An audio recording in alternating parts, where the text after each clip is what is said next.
place that I've dreamed of, where I can free my mind. I hear the sounds of the season and lose all sense of time. Feels like we're in a dream, you know what I mean. Right there, Camp McIntosh. Yes, it is. Camp McIntosh, Horwood Lake Lodge. Looking forward to those 2 retreats this year with all of our CFN family. But before we get to that, we have to kind of recap what went on this weekend. First and foremost, I want to thank and say hello to everybody in the chat. Steve, how you doing, buddy? Thanks so much for your help this past weekend. Steve, we'll get to you as well. Richard, we're going to get to you as well. Rob, nice to join us. Thanks so much for seeing you tonight. Again, we're all probably a little tired. We've had quite a grueling weekend. It was a lot of fun, and lots of stories are going to come from it. I'll share a little bit tonight, but stay tuned to that. It's going to be quite a ride. Tony, how you doing, my friend? Will acknowledge me or whip on by. Yeah. Well, you know what? We'll get to that and the blonde hair very, very shortly. This was the star of the show, and we'll explain why. If you haven't seen the video, you're going to see it again tonight. Adrian, nice to see you, my friend. Always a pleasure. Bob, thanks so much. Actually, a lot of the guys were asking because we wanted you to be a part of the group photo, and all of a sudden, Bob, I mean, you've lost weight, bud, because you disappeared like a fart in the wind. Like we turned around, you were gone. But it was always nice to see you, Bob. Thanks for joining, and thanks for stopping by, saying hello. Nice to have you along with us. What's going on with you? Hope all is well. Hope you're enjoying a great Monday night, as it is. It is CFN Live here on yet another Monday Night. Joe, nice to have you along. Ryan Thompson, oh, yeah, baby. Nice to have you as well. It's been a while. Luke, great seeing you as well at the show. Eve, we will see you shortly. Yes, absolutely. I'll remember that post forever. It's going to be Aiden. Awesome seeing you as well, my friend. And talking to Moose on the way home. CISA has some great news if you haven't seen it already, so stay tuned for that. But Aiden is going to become, I don't want to say a regular, but we're going to see him shortly.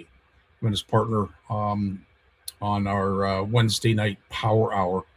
There's just so many great things that are happening in CFN, and we're surrounded by great people. And a lot of that started and was on full display this weekend.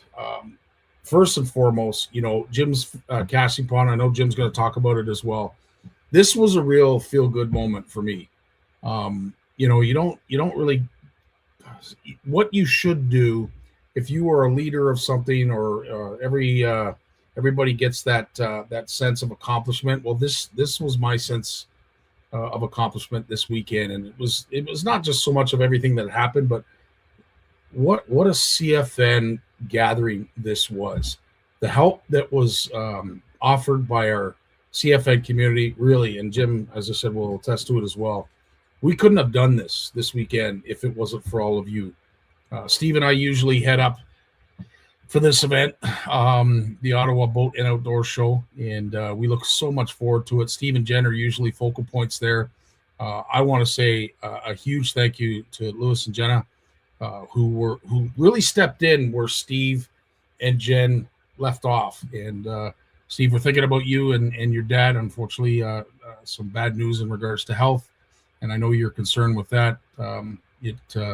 We thought it wouldn't be the same without you, and although we missed you, and I know Jim's going to talk about it as well, I just want you to know Lewis and Jenna really stepped up in a huge, huge way. But I want to thank Serena, Dean, Erica, Steve, Walter, Eve, Steve, myself, and Richard. You, as I said, you guys made it a very, very proud weekend simply because you helped out in a huge way, and in a time that we really needed the help. The kids certainly appreciate it. I appreciated it. And as I said, we went out to dinner. I want to thank the guy in the middle on the right for paying for this one. Steve stepped up in a huge way, and we want to thank him for doing that. But that was a really enjoyable night. I don't know what the deal was with the lights, if they just haven't taken down the Christmas decorations, but it certainly fit in. What do you think? It fit in very, very nicely. But needless to say, as I said, it was quite a weekend. Now, what I do want to get to, of course, is the significance of this weekend. It's all about the kids. But what happened this weekend, if you haven't heard, is this has been 6 years in the making. Like brothers. The three of us are like brothers. And with everything that went on with the Shaw family and our beloved Serena passing, Walt has been a huge support factor for Steve. And it was pretty freaking awesome to get these two together for the first time. And I will say this, there is a little bit of language that's associated with the video, but it really speaks to the rawness and just how genuine this was. I'm just so glad that neither one of them really busted out bawling, because I'm sure I would have myself. But needless to say, it was all because of this gentleman. He made it happen. Scott Sprague, thanks so much for what you did, not only for this event, but of course for getting our crew, our community together in a huge, huge way. You can't be thanked enough for how integral you were for making this happen. So without further ado, let's get to the hookup, because it truly was something special. Lads, should we tell them what's going on? We should. All right.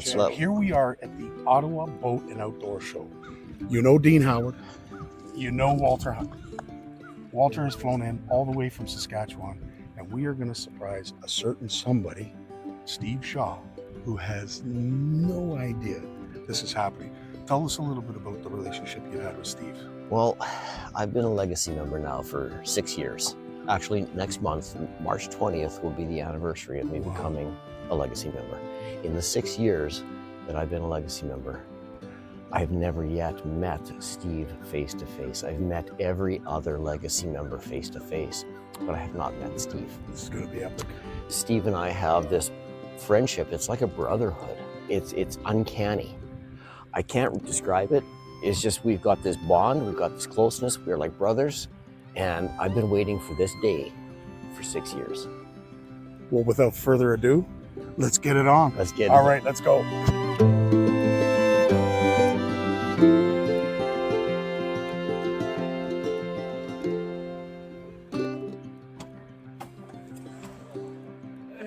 Hey. Lock the doors.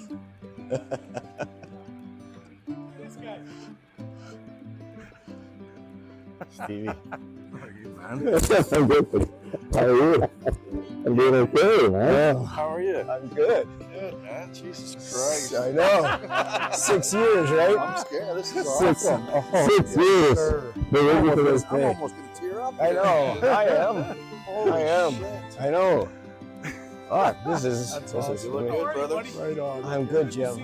Our passion might be fishing, Yeah. but our core is family. You saw it firsthand. I gotta get the 100. And it was truly a moment to behold, and we will forever remember that. And again, there were some integral people, Scott Sprague, for allowing this to happen, because of course, if we didn't have the venue to do it, there wouldn't have been the draw. Big Jim, of course, who we'll thank shortly, for having the casting pond and giving us a reason to come out to Ottawa and allowing us to gather as a community, because this, again, that in itself was special. But big shout out to, of course, Dean Howard, who not only picked Walter up from the airport to deliver him here, but also drove him to the airport at like 2 a.m. So Dean, an extra special CFNer, and a big shout out for you, because as much as we loved Walt, there was no way we were going to be able to get up at that hour and drive him to the airport and then put on a whole day at the casting pond. So you saved us, Dean. I can't thank you enough for that, my friend. But one last person that I truly want to thank, because there's so many people, and if I've forgotten anybody, my sincerest apologies, of course, is my partner in crime, Steve Shaw. We've been doing this now, I can't even remember how many, but let's say 6 years, 6 years that we've been going up to the Ottawa show. There's always an epic photo that I truly love. I love this. This is Peter Lamar's grandson. We didn't know who he was, but Steve just took a liking to him with the fedora and how he was dressed up. He was hard not to love. But big shout out to Steve for putting up with all my snoring, making sure that I'm ready to go in the morning, and I've got my coffee and what have you. But we've certainly shared some great moments, and this show was pinnacle, bud. Absolutely pinnacle. So thanks for being you. Thanks for sharing these moments and making these incredible memories. It has been quite a ride, you and I, during this entire journey. But as I said, without further ado, we need to get to the person that is the root of all this. And if it wasn't for Big Jim, none of this would have happened. Right after this. When he was born, he tried to reel in the umbilical cord. Bass named him as their personal best. His power pole came with a stripper. Forward-facing sonar uses him to find fish. Chuck Norris is his co-angler. He is the most interesting fisherman in the world. Stay fishing, my friends. There he is, the one and only. That's got to be a proud moment. And you know, we do have to change that intro a little bit. Obviously, we got to tweak some things. And I'll certainly get to that with a little bit of time off now from Stay classy. Stay classy indeed. But Jim, as I said, you've been doing the pond now for how many years? 31 years. 31 years. You've been the flagship. You've been the anchor. You've been the reason all these kids have come around. The stories, the memories, the fostering of the passion. Dude, it's endless. You know, the number of kids that have gone through. We probably had, what do you figure, about 1,500 kids go through? No, I don't know. I've got the piles of the things here, and I haven't counted them for a couple of years. Last time I counted them was, I think, 3 years ago, and there was like 987 or something. Okay, so let's say 1,000 kids. Let's say 1,000 kids. Yeah, but in the old days, down in the Aberdeen Pavilion in Lansdowne Park, we ran just about 1,800. It was consistent. Incredible. And but down where it was, there's a lot more kids, you know. Right. Yep. Yeah. Family area. Yeah. And of course, this is the goal. You know, that is the casting pond in the background. A little bit smaller than we were used to some years, but yeah, because we never see when it started off, Scotty. It was like 80 feet long. Yeah. Because there was the kids' end, then there was the little bridge right. that Mr. Greenberg used to pay for the little bridge, and the kids could walk over and look at that. We'd have goldfish, and they'd all be, you know, pointing at the goldfish and everything. And you know, times change, whatever it is, but we did away with the adult end, and we just decided to have the kids end. And last year we had that pond where like the last 20 feet of the pond wasn't being used, 15 feet of the pond. So Scott asked me about it, and we cut it down to this, and it lets us fit between the fire doors. Yes. Which is you know, you don't realize when you're organizing shows, things like that. And like the way we had to move the pond in 4 feet so the kids weren't standing in the fire exit. Exactly. Just in case something happens, you know, that type of stuff. So, but yeah, no, it was perfect. But that picture there, every year I have one or two that goes to my heart. And that one right there kind of goes, she's got a little Bass Pro Shop shirt on, the whole deal. Yeah. That was special. She was she was so in tune to the teaching, you know, she was so engaged to learn. And as I said, when she came, I said, is it okay if I take a picture? She nodded her head. Yep. Took a picture of her, and she gave us a little bit of a smile. And yeah, as I said, great keepsake. I know I think you had left at that point, and I had sent it to you after. Yeah, that's right. Because I left. Yes, I left about 5 after 6, and it was. You sent me that picture. Like by the time I got back to the hotel, she was there. Yeah, absolutely. But I knew you wanted it, and that's exactly what we're all sort of aiming for is that kind of reaction. But I will say, you know, it's not too often that you've had a situation where we've had a meet and greet for the first time, and that was cool. You were a huge part of this. And again, Jim, on behalf of our community and Walter and Steve and myself, you know, we would not have had this ability to do this if it weren't for the casting pond. And I kept the secret. You said, well, again, we don't want to get into that because I don't want to rub Steve's face in it. But I think the more surprise than Walter showing up was that Steve found out that literally everybody knew about it except for him. That's So- because we care about him. Well, we knew also how big of a deal it was, and Yeah. and you could tell by Steve's reaction when he looks up, and it was kind of like, wait a minute, am I like, who is that? Am I dreaming? And then he looks back Yeah, down. first time you see somebody in real life. Yeah. Exactly, right? He's like, is this really happening right now? There's no way this is happening. But yeah, we had a great time, and again, Jim, thanks so much for having this, having the ability to do this, because as I said, I'll be honest, and I know there's proud moments that you have, but this was one of the proudest moments for me, seeing that many CFNers step up and Yeah. you ask for help. And Yeah, like I was talking to Erica one night, texting with her. I forget what we were talking about. She made a post and I said something or whatever, and then she asked me something about the show, or I don't even remember. I'm old, and I said to her, "Hey, if you guys want to come up for the weekend, I can get a hotel room for you." And like they just jumped.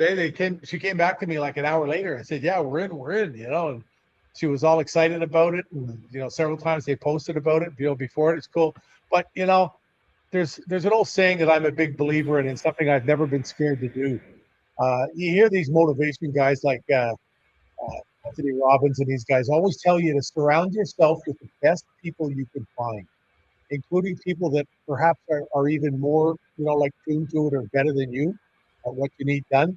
And when I see that bunch of people standing there, led by our mighty Grand Poobah, Grand Emeritus Scotty Martin, I just, it is. It's such a great feeling. And it was so nice to meet Walter, and all these people come out, and they come out to support me. Yeah. And that's, I came home and I was telling Tammy about that last night when I got home. Like just how good I felt about that, like how blessed I was to have all these people in my life that are willing to help me now. amen. I spent the last 60 or 70 years running around helping people ever since I was a little kid. It was just what I did. Yep. Like we've been over my day books before, 3/4 of those things that were in there were things I was doing for people.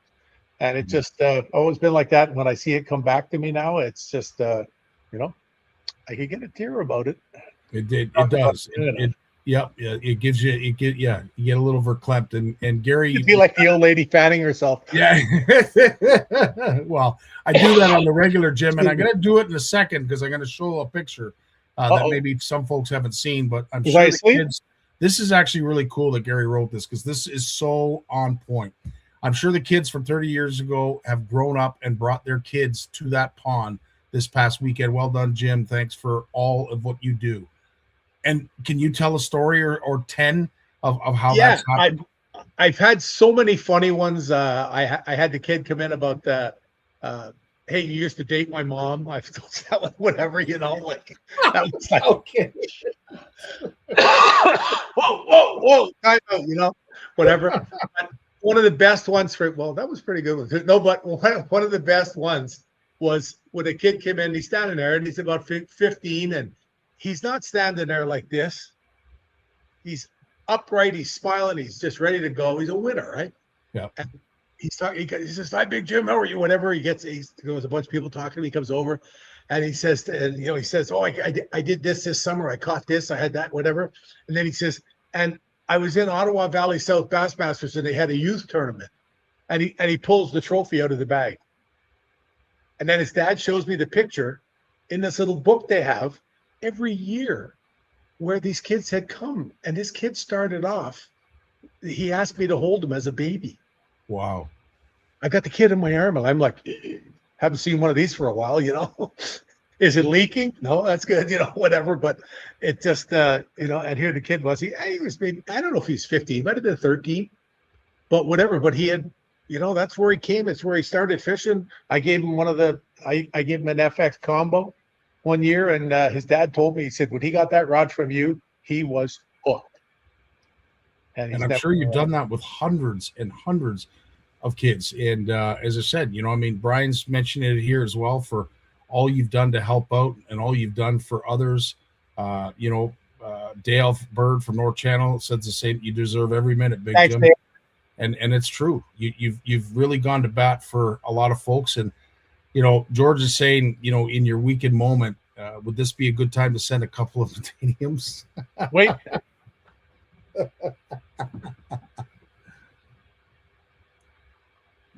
One battalion DC left, George. Uh-oh. How Wow. much cash you got? Almost, George, a swing and a miss. I take e-transfers. But speaking of, ex-wives, ex-girlfriends, whatever it was that you mentioned there just a second ago, of Going course, to jail. we've always talked about, the flow. And our good buddy Jeff Porteous from Dynamite Baits brought something in on the one day, and he said, Scotty, if you wear it, I want a picture of it. And I said, dude, listen, absolutely. You can dress Dumbo the Bear up anytime you want. But I'll tell you, is as good as that may have looked, you still look better. And where was my hand at that moment? Because you look a little awkward. Was I scratching the right area or? Close. Okay, it was. I was just about to start. Purring. And we had to stop. Scotty, it's all about having. I'm gonna get a picture. I'm gonna find it and show it to you next week because I'm back up to like 16.7 million pictures on my phone. I'm gonna find a picture, and when I had no hair, I had a wig that Tammy had, and I got a picture of me on the front lawn with the wig on. Yeah. And I'll tell you, if you would have put the two of us together, then it would have been a deadly duo of blondes. Oh, dude, absolutely. I'm gonna find it. I'm gonna find it. You like back in the day. I don't need to tell you this. You already knew it. You were a rock star. With that flow, you could have been the lead singer of just about any hisser band back in the day. I'll tell you, that is for darn sure.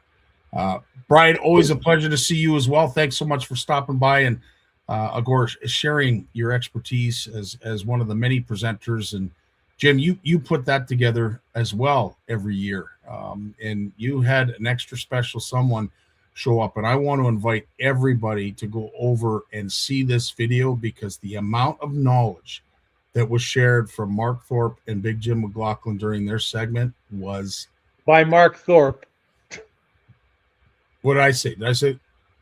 and Jim McLaughlin. We'll just leave it be Mark Thorpe.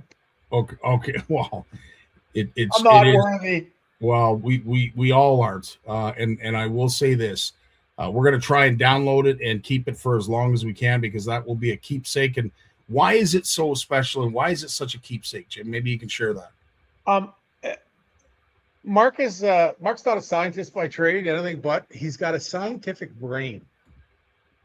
And that, I don't know if you can understand that, but he realizes things. Like I still remember when Bruce Tufts, when I was catching the Shimano fish years ago with the catch and release thing up at the at Opinican Lake at the Queens station there, and Bruce is sitting there talking, and there's these two graduate students, and they're talking, and they're discussing about bluegills and stuff like that, and all they know was what they read from books that were 50 years old, written by people that didn't really know anything about bluegills because they had read the book that was 70 years old. Right. You know what I'm saying? And I had just got through spending like 4 winters in a row where I ice fished like, I don't know, maybe 40 days. And almost totally for panfish, for bluegills, because of Gans's influence on me. Yeah. And I learned a lot about them. And I realized that there was 3 kinds of sunfish, not 2. And, people didn't know this stuff. And the guy came to me and he said to me, is there 3 kinds of sunfish or 2? Because Bruce told him to ask me. And I said, there's 3. I said, there's ones that are bluegills, there's pumpkin seeds, and there's ones that, I don't know, kind of look like them both. And of course, the science guys that twigged them that they were hybrids, whatever that type of stuff. And then when you hear Mark Thorpe talking about all the different, watercolor and subspecies of muskies that you don't hear anybody talk about. Yeah. And like I've said, just like you've heard me comment on that about doctors, when you go talk to the doctor, they're learning from books that were 30 or 40 years old. Yeah. And there's so many advances, and it's the same thing now. There's guys like Mark out there. I'll throw myself in way behind Mark on that on certain things, but he spent so much time researching this. He kept records. He had maps. He had a map on the wall it was so cool. And he had it out in the garage, and he'd mark where all the fish came from, and he'd have a number for them for what color pattern they were and everything. So talk about research where you can discover these things, eh?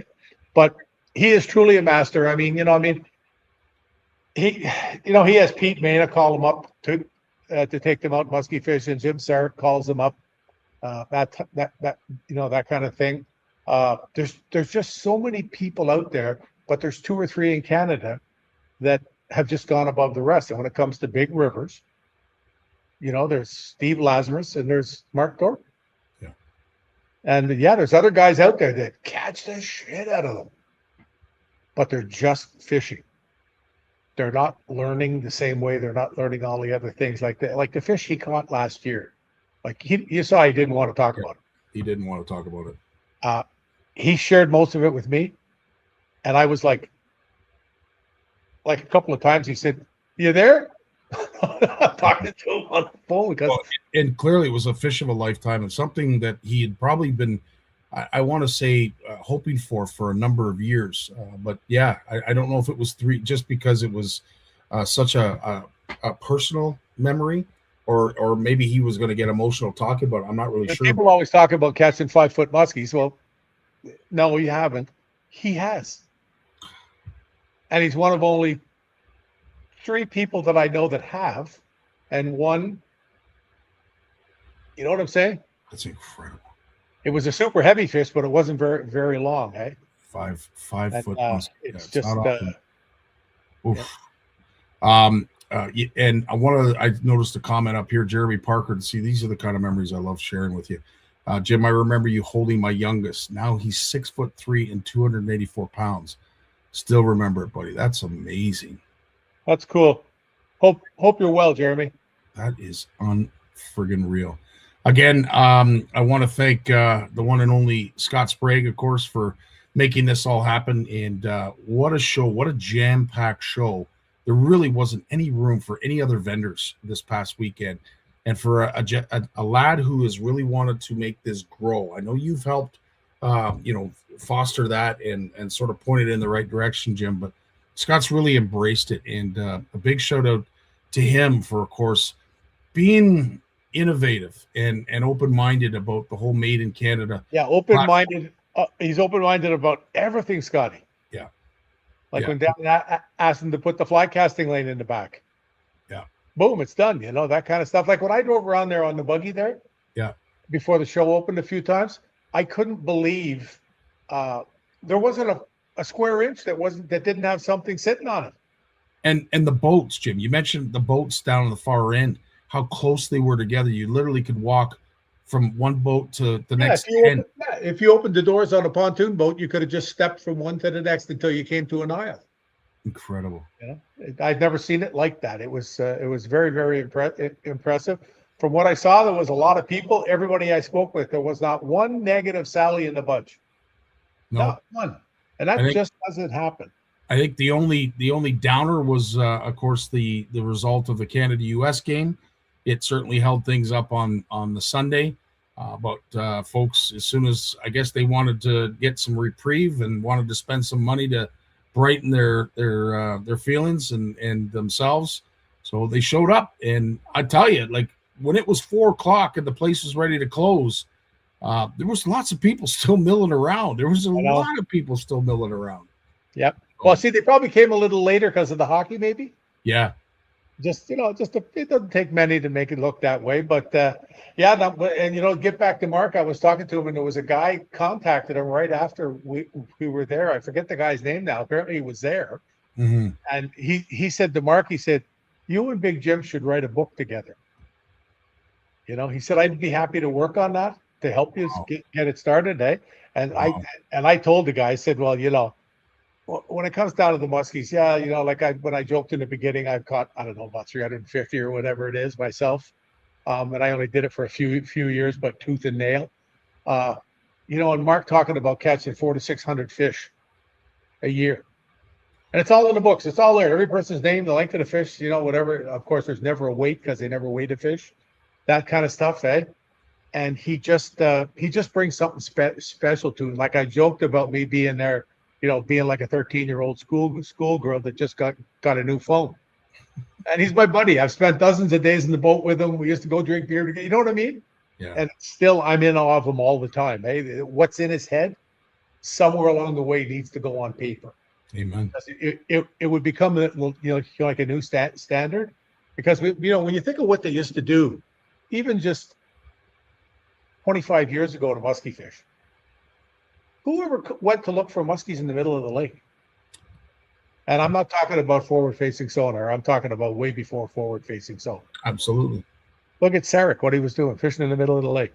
There's these guys out there. I used to see Mark in the middle of the river. I'd drive by and go, "Oh, there's Mark. He's out trolling on." I knew a lot of the spots. I'd say he's on a football field.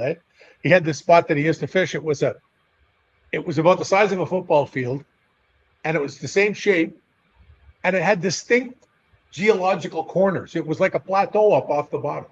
Really? I swear to God, you could have cleaned it off with a Zamboni, and the Wow. only thing that wouldn't have been touched was the extreme corners, because the Zamboni would have fallen off.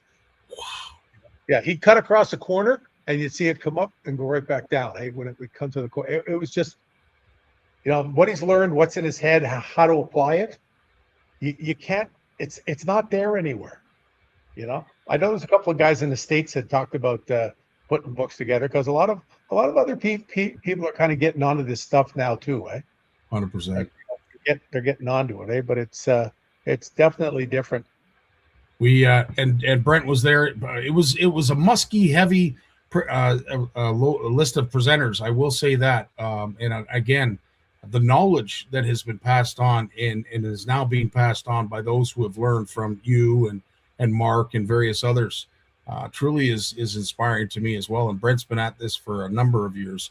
But to I remember when Brent started. Incredible. Yeah, when Brent started. Young Greg Emile, to see him up there, conducting class. Taking everybody to school, and it didn't matter how big the crowd was.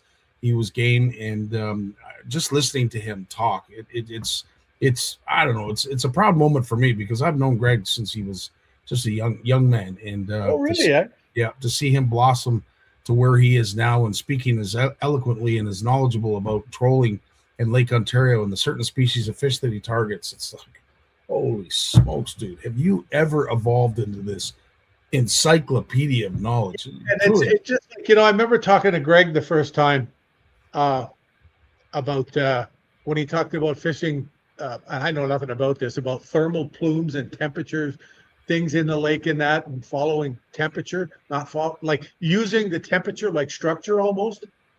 And it takes me back thinking years and years ago, I'm talking to Al Lindner, and then he said to me, "You got to check it." And he emailed me a thing, and I looked, or not Al, Jimmy Lindner. Yeah, Jimmy Lindner. He sends me this thing, and I looked at it, and it was a little paper that was written when the professional walleye guys first had the privilege of having a thing called a waypoint. And every time they caught a fish, they would put a waypoint down. And after they had 6 or 8 waypoints, they would troll around the waypoints because they knew the fish were there. That you can't learn that anywhere. Now it's everywhere. It's written. It's in film, in print. You know what I mean? It's everywhere, so you can learn that kind of stuff, eh? But there's just so much new information. Just so cool, and to see it live, to see it in front of you, so that you can make it tangible. And of course, the presenters do a great job with all the videos. So there's B-rolls, there's examples of what they're talking about right beside them. YouTube doesn't give you that. I mean, I know a lot of people will say that maybe the presenters aren't the thing now, because you do have social media, you have Google, you got YouTube. But really, when you can speak to someone and have them speak to you, and then add what it is they're talking about along with it, and then the best part, of course, is talk to them after. And that was the thing that I really appreciated. Standing in the background, is watching all the presenters take the time to talk to the audience. And then the big mean guy with the microphone comes along and shoos them away. One last thing before we let you go, Jim, because there was one individual that stopped by the booth, and I knew it meant something, and I could tell you guys were really engaged in the conversation. But tell us a little bit about this story. Oh, Bob Bailey, yeah. That's I went ice fishing once with Bob years and years ago. He was an outdoor writer, and Bob's getting up there now, but a couple of years ago he always wanted to have a book. He always wanted to write a book, and Bob had a little bit of insight about the future of fishing. And there's a few things I haven't read it yet. In fact, I took it out of a box an hour ago here. I took it out of the box, and I have my trusty supply from Orbit Marine. There's my cheap, commercial part of the show. He always gives us pads every year. I was unpacking all the stuff, and that I brought home with me. And it was so funny because I took his book out. I had him autograph it for me, and I got it on the bookshelf there. But I talked to a guy who's read about half the book, and he told me, there's some stuff in here. He said, Bob really had some interesting thoughts about fishing, things that are definitely coming true now. And it's really, really cool to see a guy that spent his whole life like that out there, fishing. It was just something he loved to do, And Bob, I believe, was a scientist by trade, something to do with biology or so. I could be wrong, but I think. Well, the one thing I will say, which is a common denominator, and we mentioned this before going live, it's nice to see some youth get, injected into the industry. We're going to be talking to Christian De Silva. We're going to be talking to Trevor Barnucz, on our Wednesday night programs. But, there was one thing that I really took a step back and acknowledged was, man, we're getting long in the tooth. Like some folks that are, doing work behind the scenes, like Peter Lamar and, like there's a whole list of them. Yourself, we all are desperate to see that next generation really pick this up. And I will say, it shows like this, it's opportunities to present like you give folks, and every single one of the presenters came up and thanked you for that opportunity. As I said, you have really set the table for everybody, Jim, and I can't thank you enough for what you've done, and I know they can't either. But with that being said, let's get this next generation involved. I was really happy, and I mentioned it every time to see John Anderson with young Noah up there with him. Yes, perfect. I mean, he's not young. I don't know how Noah is. It's not like he's 17 or something, but he's out of school, and this is his job now. He's a professional muskie guide, as what I make it, and he's making a living doing it. So I think that's just really, really cool. And my hat's off to John Anderson for doing that. I know I'm so happy that John is doing this the way he is too, because John's had a few health scares, and I know somewhere along the way there's going to be somebody jump in to fill his shoes as he gets older. And he said to me there when he was there the other day, he said, I don't even know what I'm doing here. He's looking around, and whatever. And I guess after you've had the scares that he had, and it was just, there was nothing different. His seminar he was exactly the same as he always was. Look at his apprenticeship. He's like a crazy scientist. He is. I didn't realize this. He started guiding when he was 14. That's so cool. Yeah. And then there's another young guy like Brent that he's got involved with him now. So I made the comment when I introduced him. He said he's filled the middle of the gap with Brent. That's hilarious. Yeah. Before we do say goodbye, Joe has been working very hard on some AI videos that is making us look very spry in our old age. So although it might be downer that we're getting old, Joe is bringing the youth back, and we will be sharing those as we go along. Did you have you in a Speedo? Careful what you wish for, Jim. Listen, my friend, I could talk to you all night, and I'm sure a lot of the folks would love for that to happen. We need to move on, of course, to the rest of our beloved panel. But Jim, just use me and toss me to the side. Yeah, I know. Jim, thanks so much for all you do, bud, and thanks for this opportunity, and thanks for being Where's here. my heart? Yeah, this side. Baby. You're the best, man. It's all good. Everybody be safe out there, right? And once again, to everybody that came and supported the pond and helped out. I can't say anymore. Yeah. I think it's been, and you met earlier, it's been 5 or 6 years now, right? Yeah. Every year there seems to be more people coming. That's really cool. And Lewis and Jenna, did they not step in right where Steve and Jen left off? Yeah, she was like so I said that to Lewis today. I brought him a coffee by his work on the way back from town with Tammy. And I brought him a coffee. We went to the farm because he takes care of a big, I think it's 325 cow herd. And I brought him a coffee and some Advil because he was feeling his knee was bugging him. So it's I told him, take Advil, it'll feel better. Oh, they He says I did. I said, how many days did you take it for? He said, well, I took it when I went to bed last night. Well, that doesn't do any good. Well, Cool. give him a big hug for me. I will do, buddy. Jim, all the best. Get some rest. We love you, pal. We got Lawrence coming up right after this.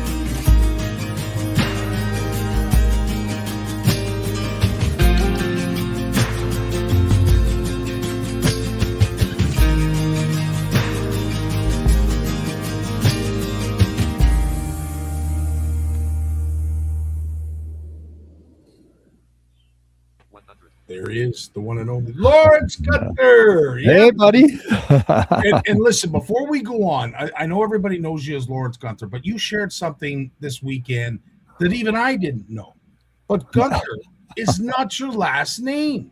No, it's my middle name. My last name has 4 E's in it and has 9 out of 9 characters. 4 of them are E's, and it's totally unspellable for anyone who reads it, unpronounceable, unrememberable, and I started using that originally when I started blogging, and then ended up getting more and more involved in front of media, and people, hosts of TV, and you're on a TV hit for like 3-4 minutes, and they couldn't get my last name right. They'd ask me right up to the last minute, so how do you pronounce it? How do you pronounce it? How do you pronounce it? And I tell them, and then they just go, and welcome to Lawrence and his guide dog. Well, I'll be honest with you. If I had to pronounce that name every friggin' Monday, I'd be tongue-tied and probably wouldn't speak for a week or so. Oh, yeah. But if you could share, just so we know, we might be using as a skill testing question at some point down the road. What is your last name and how do you spell it? It's Utenier, and it's spelled Eutenier.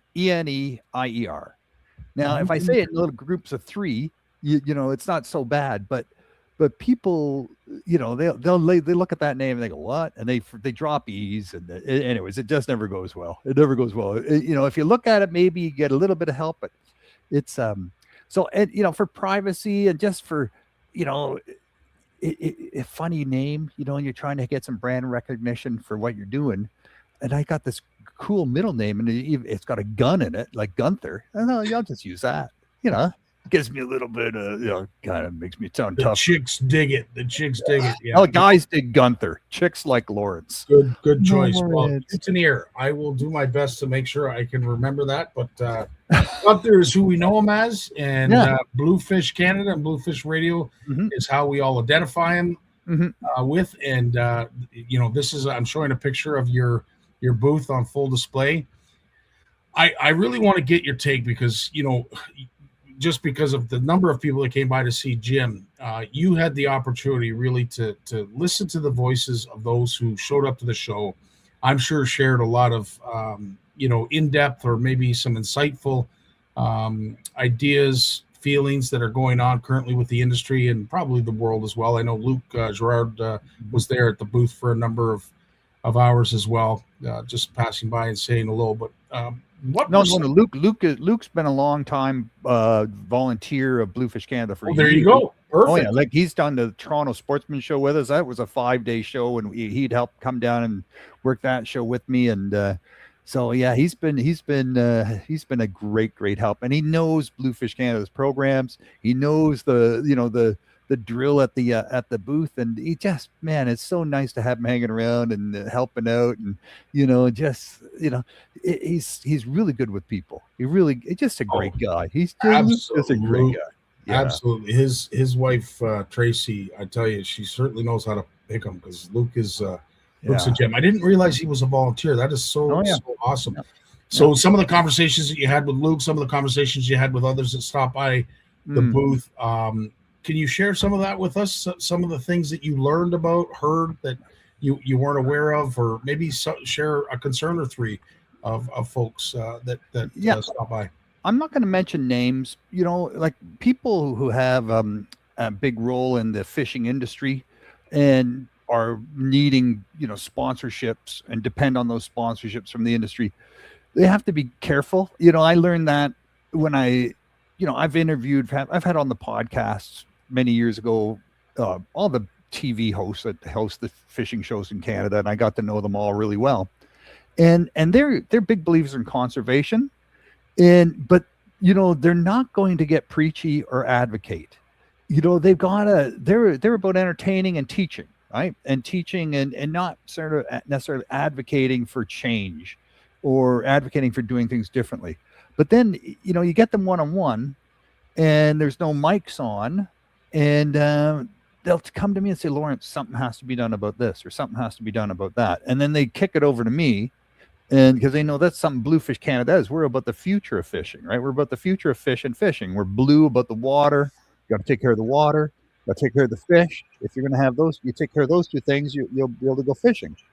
So, people say things, and and I think one of the big, no surprise, is people are really concerned about forward-facing sonar and muskie. Yep. Like the guides are feeling pressured. You don't have it on your boat. You're not getting the client. They ask, when they're booking, not everybody, but clients in the know will ask, do you have forward facing sonar on your boat? If not, they're going somewhere else. Is that right? Oh yeah. And they want to use it down, catching fish off the bottom. They want to look back and see the fish coming on the bait, see if the baits are working. You'd be surprised how many muskies follow your baits and then just turn off after a while. So with forward-facing sonar, facing back to your baits, you see them come, follow your baits, you see them stop, you can stop the boat. And then you can loop back around and cast to them. They're there. They're sort of interested. So now you just have to work them a bit. And the fish of 10,000 casts is now the fish of 4 casts, right? You see them, you move in on them, you quietly move in on them, and 1, 2, 3, 4 casts in front of their nose, and muskie are apex predators. There's nothing that can scare them, and they'll annihilate something if it bothers them. So what do you think changes is there anything that you could see that might, I don't want to say pull back on that, but slow down, the targeting of those big fish before? Like, is there anything that we can do other than educate anglers on proper handling? Well, in the end, the technology is not going away. Yep. So what we're going to need is some scientists working with policymakers, working with anglers, working with outfitters and guides. We're all going to have to get together and decide, okay, how do we shape, what sort of new rules do we need? What sort of new sort of things do we need to teach anglers, and what do we need to enforce to make sure that we level it off again, because right now it's in favor of the anglers when it comes to muskie. Especially it's tilting in favor of the anglers, so the fish are at a disadvantage. Right before, the muskie had a huge advantage over us.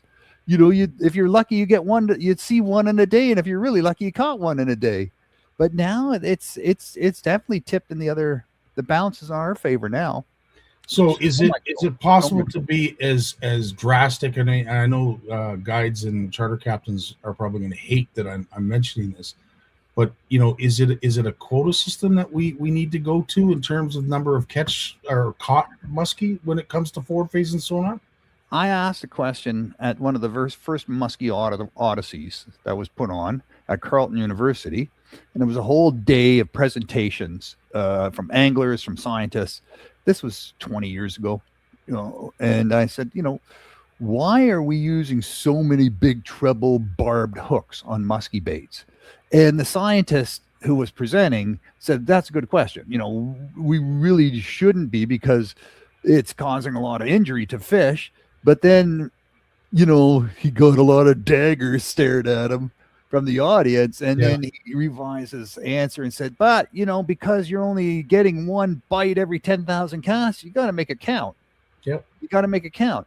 So, but then you go up to the Northwest Territories where you're catching 50-inch pike, and you got to use a single hook, and it's barbless. Yeah. Right. So how come when they're fishing pike, post-spawn pike, where they're stacked up at the bays, some of the bays, 2 weeks after the ice is out, and they're just recouping their energy before they head into the deep water again, and you're catching a fish every cast, you're using a single barbless hook, and you're still one or every 10 fish it's swallowed your spoon right down the hatch, and you got to harvest that one, because that's not going to live. Yeah. And there's pointless letting it go. It's just going to die, right? So you harvest it.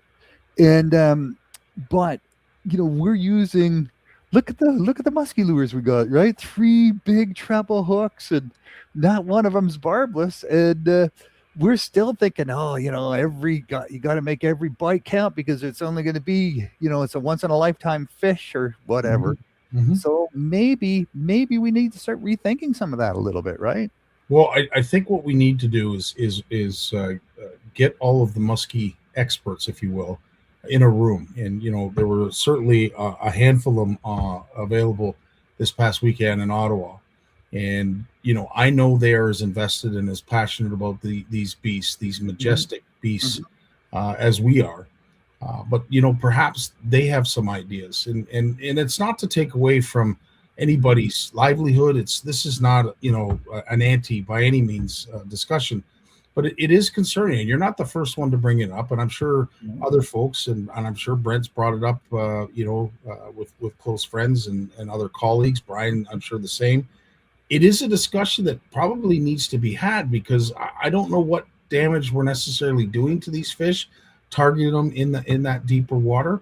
But if we are going to be sticking, instead of one in an outing, a dozen, perhaps we need to look at maybe evolving and changing our tactics. I don't know. I'm just throwing that out there because I don't know. Well, this is what I'm hearing from the muskie experts. I'm not going to name names, but there's concern.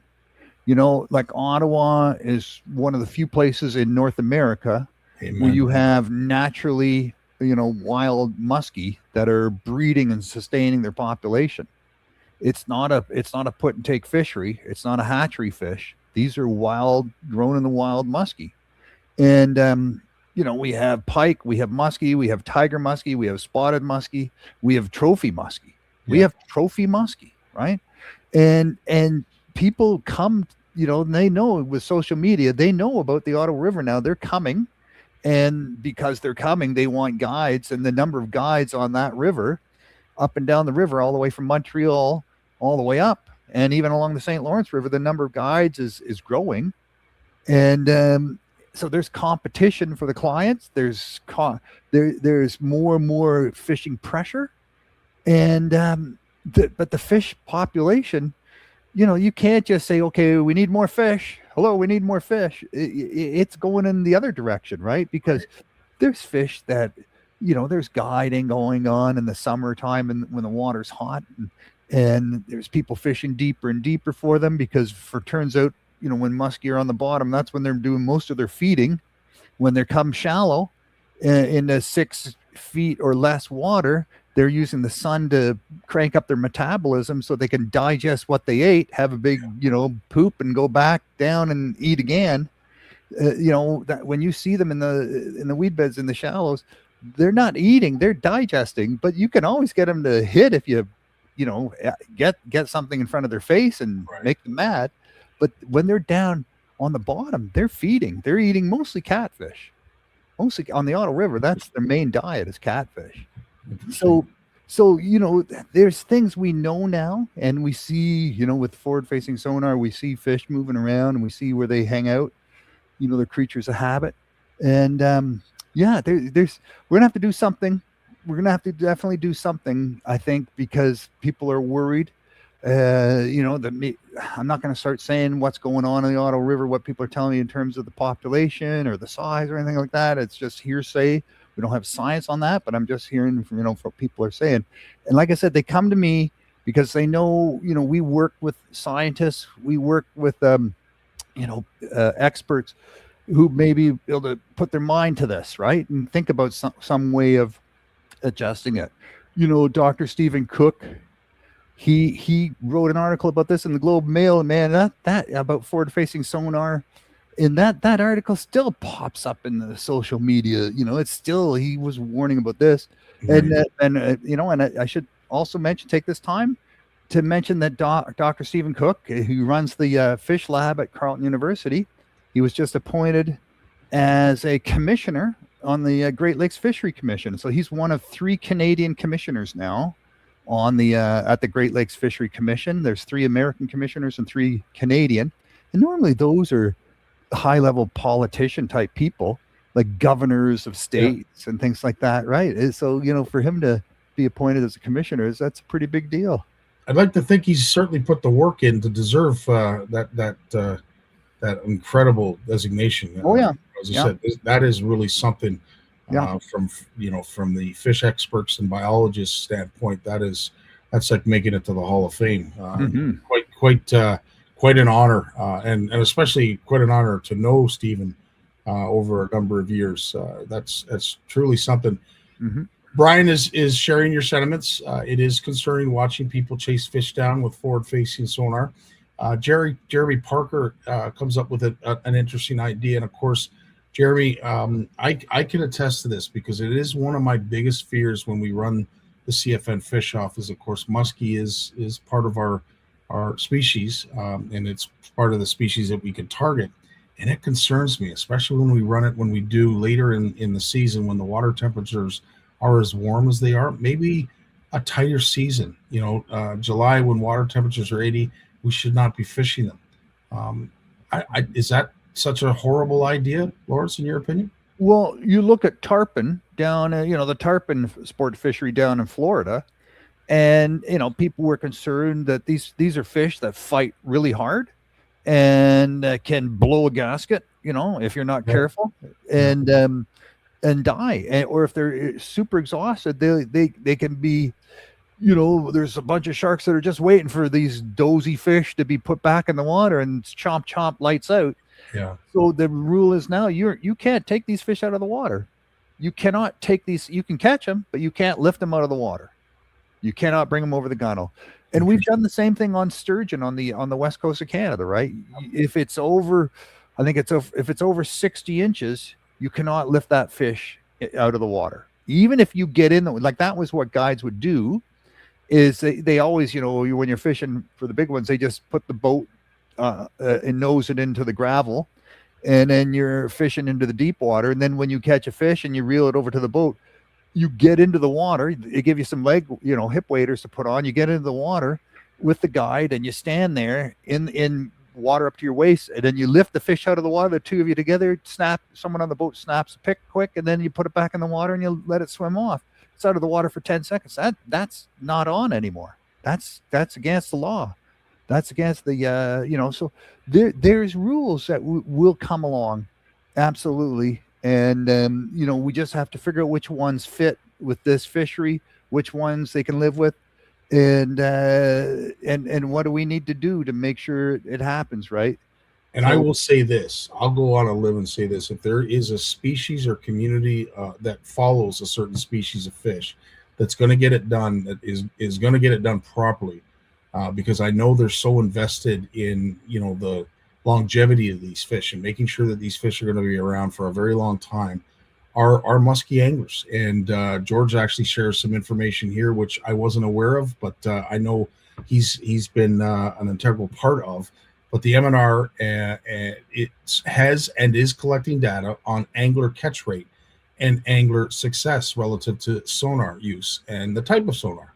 It has just embarked on a questionnaire survey of the Ontario chapters of Muskies Canada on their opinions of forward-facing sonar. So let's collect some data before going to DEFCON 4. And you look at look, I'm a member of Muskies Canada, have been for years. and you look at the membership, there's some recruitment of young people, but it's not really a young person sort of thing, right? Necessarily. No. It's sort of, these are people that like to talk about, and trade baits, and, they've got time on their hands, and they go to these, these meetings and so on. Maybe it's 1 in 10 is under 30 kind of thing. So it's all, but there's a lot of young people out there chasing muskie, right? And they don't necessarily have the tools or the know-how or the experience or the mentorship to they just have, they watch TV and they watch some, again, will go unnamed, people, chasing muskie on television on their fishing shows using flipping rods made for bass fishing because their sponsor doesn't make a muskie rod. So they're using flipping rods, and that's probably not quite enough to get the job done, but they're doing it anyways. So there's we got to educate them, and we got to, the other thing is, I know too, like the just from my own muskie club, a lot of those guys, they have their last boat and they're not investing in more technology. They're just going to use what they got and retire at some point. Interesting. So that it's the young guys, right? It's the young guys that embrace this technology, not necessarily the older guys. No, and that is truth, right? Brian is sharing your sentiments in regards to that, and and as I said, back to George's comment, to me, I think Muskies Canada is certainly the group that is going to get this right, because you can tell they're all on the same page, and they have shown a history of conservation, a history of ethical angling. And if there is a group that's going to do it right, I have to tip my hat to Muskies Canada. So they will come out with whatever it is that needs to be done to address this situation. So going forward, that we can all have the pleasure of catching a fish like that in less than 10,000 cash, perhaps 10. I think they need to talk to the guides. And the guides too. 100%. Yeah, the guides need to most of the guides are part of muskie chapters, aren't they? Not really. Oh, no, because they don't go to those meetings, because they're just, the only thing people want is, where do you catch your fish? And they get tired of that. Gotcha. Yeah, so it's annoying. So with that being said, of course, there was one thing that I wanted to talk to you about. Of course, I was always concerned going into this year, what this year was going to look like from a financial standpoint, with the economy and everything else that I don't even want to talk to. Oh, yeah. Or talk about what's going on in the world. I was concerned about the boat shows and how they were going to do, how it was going to be received. Are people still going to have the money to spend? And we talked about it a little bit, but it was refreshing to hear there was quite a few boats that were sold during the Ottawa show. There was that beautiful Kingfisher Warrior Sport that was in my booth. I had my eye on that one. And my marina, sponsoring marina for the last 14 years, was dangling that one in my face and saying, Lawrence, this should be your next boat. Even my wife said, it's a good looking boat. And it sold. And their other Kingfisher that they had at their booth, at the marina's booth, it sold as well. So they sold their 2 Kingfishers at the show. The two they brought were both sold. So and those aren't cheap boats. Nope. They're in the $70,000 plus range. So it's maybe they were buying them because they're made in Canada. I'm not sure, but I think there was some. I talked to other people, and there was sold signs. People were selling boats. It's cool, and as I forget who the gentleman was that came down, but I want to say he was with Lund. Came down and was talking to Jim, and he said that Thursday, which is typically the slowest day of all the days at the Ottawa show, was their best Thursday of all. Yeah, and normally Thursday the guys are looking around and getting an eye on 2 or 3 boats, and then they come back on Saturday or Sunday with their spouse and they work out the deal, right? Yeah. So it's a 2-part process. So the fact that people came prepared on the Thursday to actually ink a deal meant that they were serious. It wasn't a spontaneous purchase by any stretch. They knew what they were coming to look for, and they had their financing sorted out, and they came and did it. And there's people buying boats again. It's good. It's good.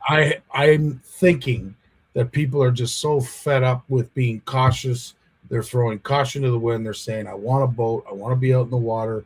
there's nowhere else I'd rather be. So let's just get it done so that we can go out and get, our mental healthiness back and start enjoying the outdoors like we did back in COVID.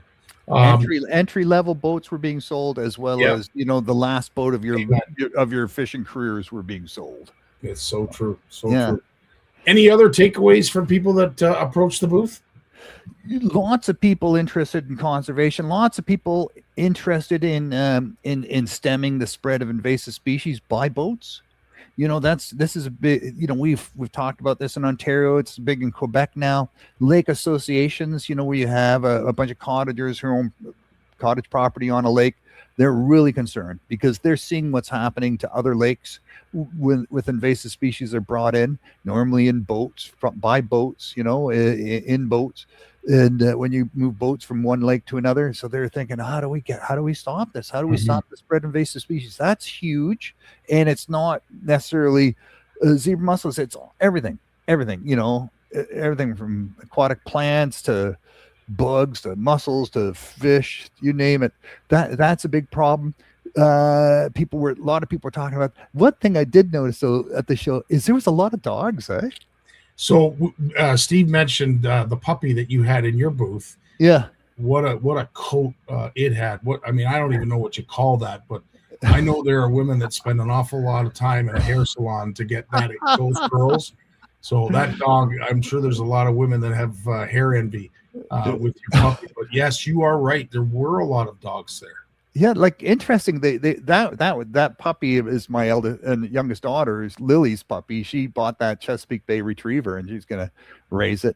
Well, we're all raising it, but actually, it's my guide dog raising it as always. He takes them in hand and raises the puppies. But it's a going concern, I'll tell you.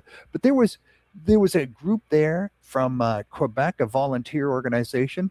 If you shoot an animal, big game, and it runs off, and you can't find it, but you winged it or hit it, you call these guys and they'll come right away with a dog and they'll track it down for you, no charge.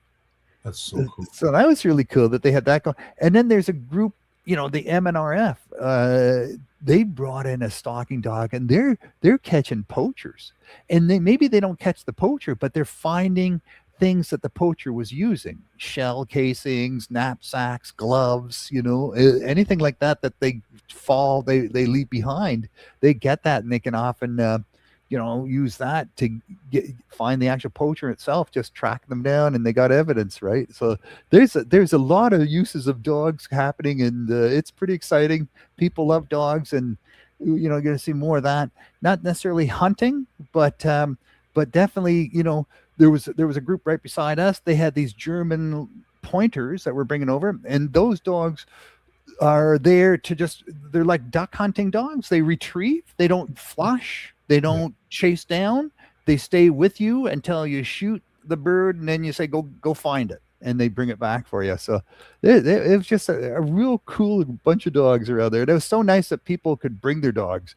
I'll tell you, we had those 5 bird dogs next to us, and then someone walked by with a miniature wiener dog, and one of the dogs spotted it, went woof, and then all of them jumped up, and it was just like, I think that wiener dog just aged 5 years. Well, and the thing was, they couldn't come by the pond, those dogs, because of course the decoys in the pond, they wouldn't take their eyes off the decoys. And at one point, and I forget what they look like old Scottish men. Out on a walk, they're on a walkabout. They're, they just had a sip of scotch, and they're out with their coffee, and they look like old Scotsmen. But anyway, they would quiver every time they would come by the pond because they'd see the ducks. But I will say, to get back to our French friends, they took I have to acknowledge them, because they did take time out of their schedule, and especially, and I don't know the larger chap's name, but he made a point of coming over, and he said, for all of us that were working at the casting pond, thanks so much for what you're doing. You have no idea how important this is. Yeah. Some people have some strong opinions about French people. You know what? Not tonight. I will say that They've made me fall in love with French people for taking the time as he did to acknowledge the work that was being done over at the pond and what it represented for the future. So big shout out to them for doing so. I want to say too, big shout out to Ben at Tackle Depot. He came over with a big box of lures for our youth center, and he said, "Here you go." And I said, "Oh my God, just super nice guy, super generous guy." That's for him to just do that, and it's well, I will say, it's along the same lines as a lot of us here. We're doing some great things, and it feels great when it's acknowledged by people in the industry that may not have that necessarily as their background or their focus, but when they take a step back and they acknowledge some of the work that's being done behind the scenes, it means the world. It really does. And again, I can't thank folks like that enough, because I do believe that we are on the brink of really, I want to say, testing our community with everything that's going on outside of the world, and what fishing is going to look like down the road, if fishing is even going to be as important as it is now. I'd like to think it's more important now than ever, just for folks' mental health, to be able to get out and experience the outdoors. And the Ottawa Boat and Outdoor Show gave folks many opportunities to enjoy the outdoors in any which way they desire. So that was intriguing, and the fact that we're still selling boats, again, I was really blown away by that. But all in all, what a successful show. Yeah, and you didn't see like the things that didn't belong there. There wasn't much that didn't belong to the outdoor show. Exactly. I mean, my wife comes over to me. We're setting up on Wednesday, and she goes, "Oh my God, you got to come see this! It's so beautiful." And I looked. I said, "A boat?" She goes, "No, not a boat." Well, I will say this before we let you go. I know we have got a strong contingent of folks from out in BC, from the recreational background, the recreational angler community. Yeah, they are really appreciating the voice and the message that we are carrying with our lives, with some of our content, including the great lengths that you've gone to bring this to light, to bring their struggle to light. So I will say we will definitely be focusing on that in coming lives going forward on Monday, just because, as I said, they are in a unique situation that we all need to take a vested interest in, because it could be us. It could be us next week, next month, next year. But they right now are waging and are engaging in a very interesting and unique situation that I think all anglers need to take notice of.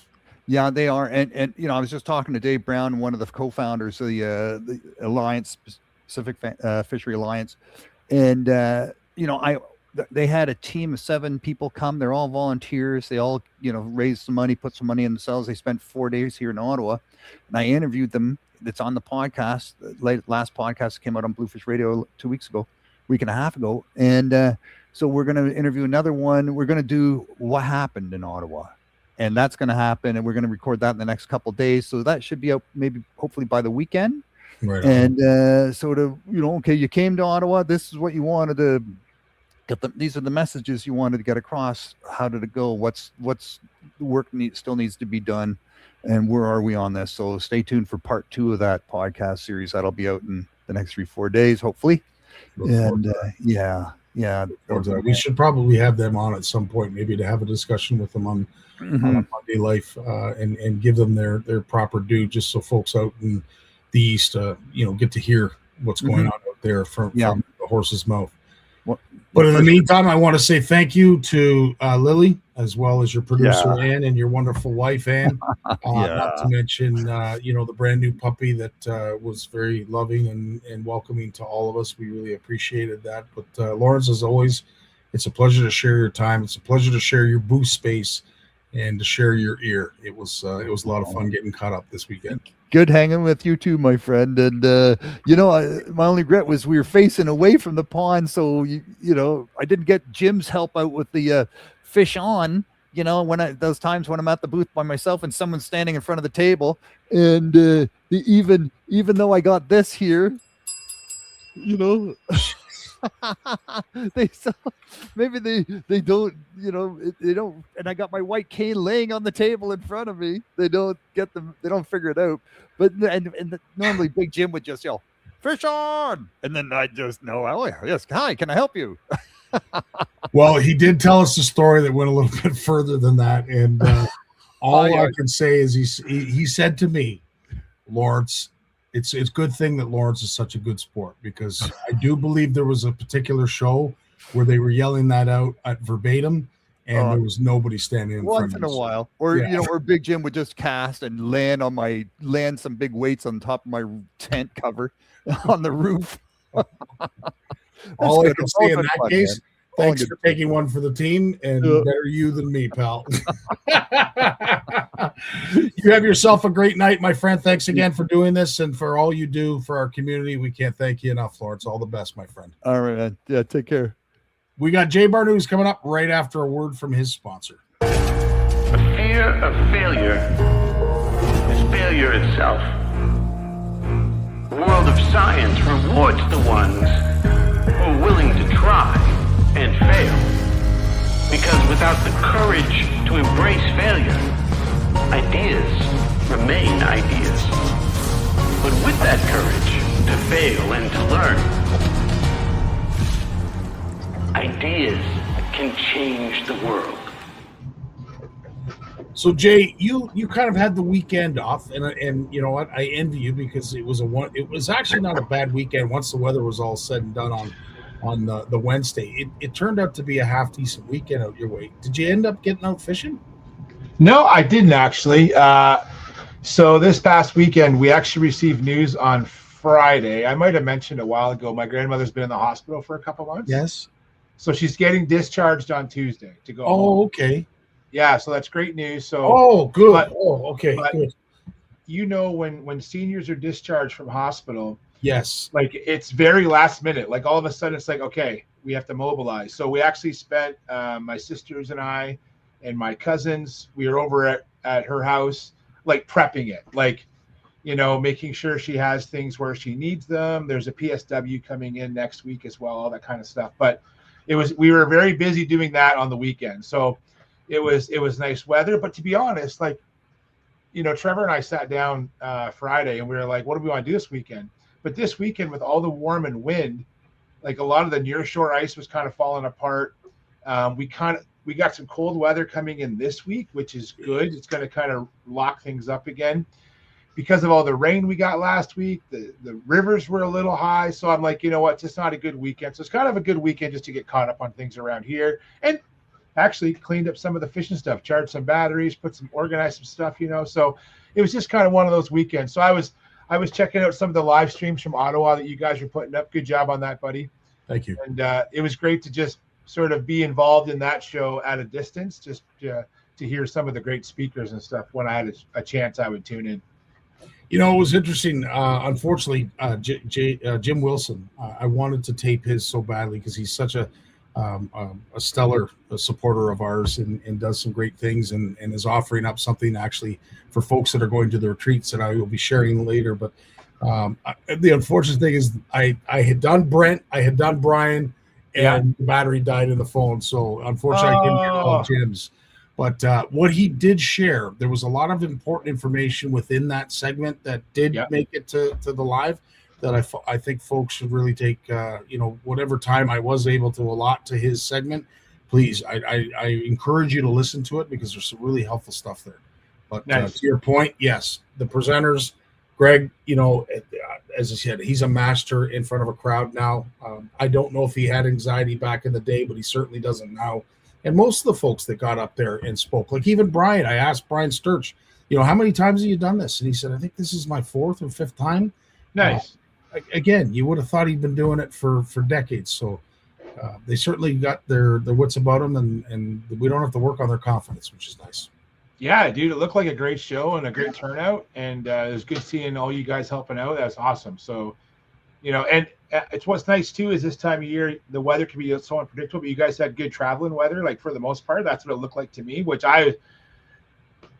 dude, as I get older, I hate winter driving more and more. And so, you know, you can't beat it when the snow is melting off the roads, right? So I want to share something that was really important, and with Christian on here, and I know your son watches, and I know Gary is a big supporter of this as well. And I want to thank Peter Larman. I want to thank Brad Norris, because there was a really unique thing that happened. There was a boy, I want to say he was no more than 13 years old, seemed a little bit introvert, he had a certain sense of confidence about him, but he went first to Brad, and he was asking about fishing and what he needed for fishing. And he was prepared to, I think he was probably prepared to throw out a whole bunch of money, but he was, Brad asked, what kind of fish are you looking for? Where do you fish? And he said, well, around here, and I'm not really sure, what I want to target. I really don't know. I have a rod, but I don't know if it's good enough for all species, this, that, and everything. So Brad did the right thing, and he came over to me and he says, these people in this area. Is there anyone that you can introduce them to? Well, I was immediately taken back, because I'm thinking, oh, wow, this child is like, it's not often that you get kids to sort of get out of their shell, and maybe his awkwardness allowed him to do that. I'm not really sure. And again, I'm not judging. It was just, it's a unique situation. So I walked him over to Peter Larman, and I said, Peter, I know you're a man that knows a lot about the fishing in this area, this, that, and everything else. Peter spent a whole whack of time. He couldn't thank Peter enough, and made a point of coming all the way back over to the kids' pond and saying, thanks, Scott, so much, introducing me to Peter. He gave me this frog because I like to catch bass. I didn't realize they were bass, but I like to catch bass and this, that, and everything else. So I went up to Peter and I said, hey, thanks for doing that. And what a lost opportunity that could have been for that child. Had gone in a different direction. Now, Jay, I'm saying this only because I'm sure you've got dozens of examples, but I think this is a really good opportunity for us older guys to understand that, youth might not be, they may not feel as welcoming, in their approach. They might be a little intimidated, but just think that was such a great moment for all of us to be able to share, and how quickly it could have been ruined had we not have given it its due process. But I'll let you take it from there.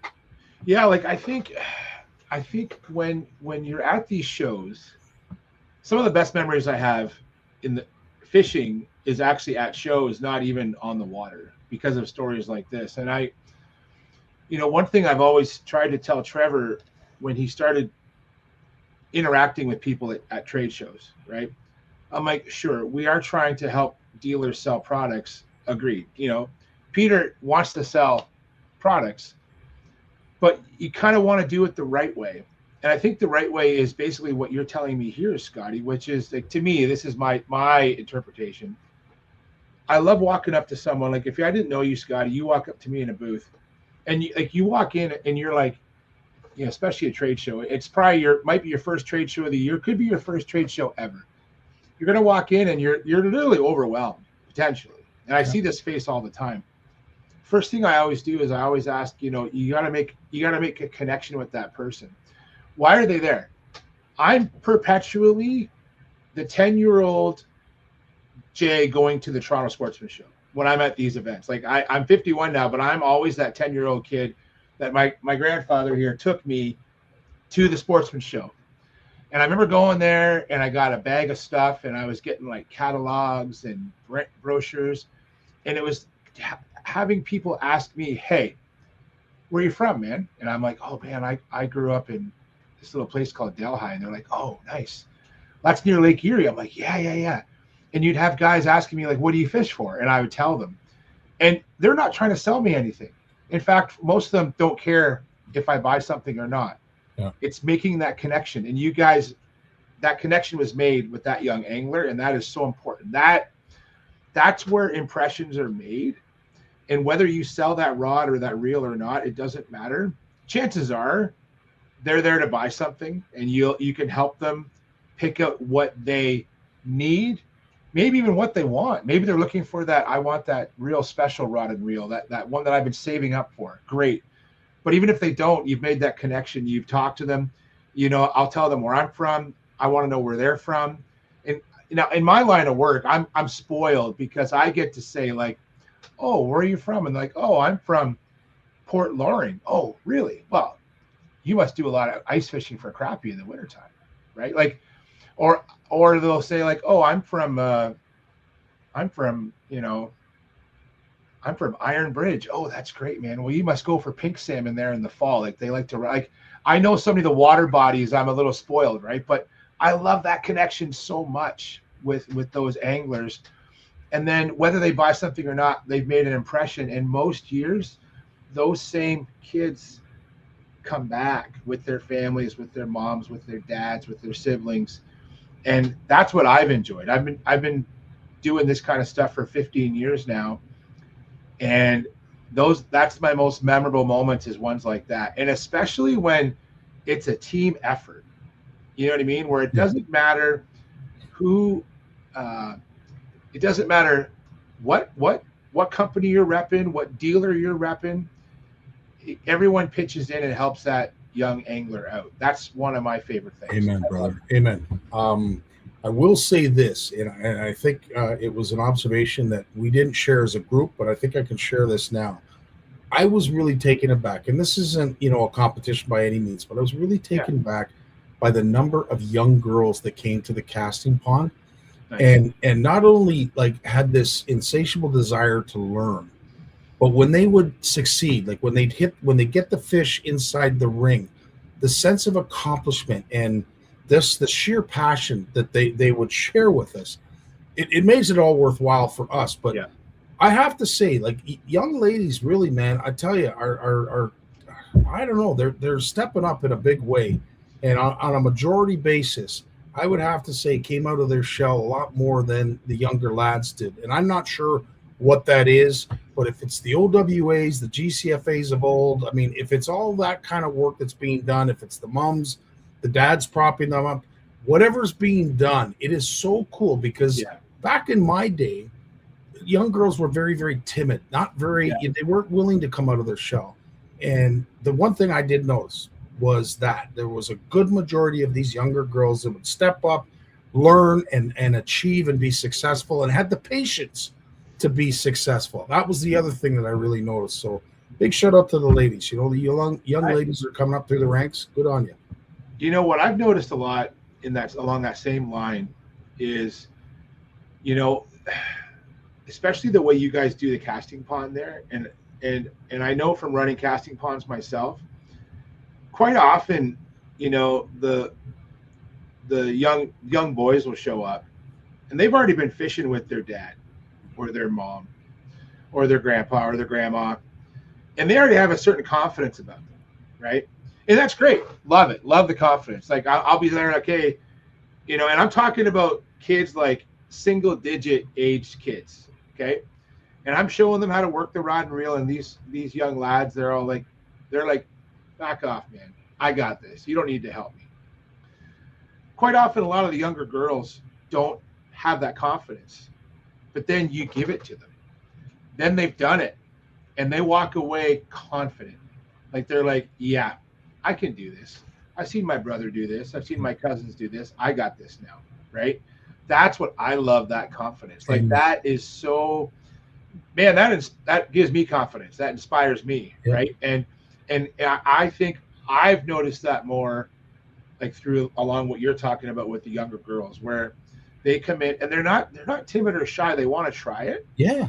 But they have a gleam in their eye that it's a switch that goes off. And that when they've left, like, you've done your job. You've given them confidence with a fishing rod and reel in their hand. And if that turns into something else, more than bragging rights to their brother because they outcasted their brother at the casting pond, if that turns into a lifetime enjoyment, well, our job is done. That's great, man. I love it.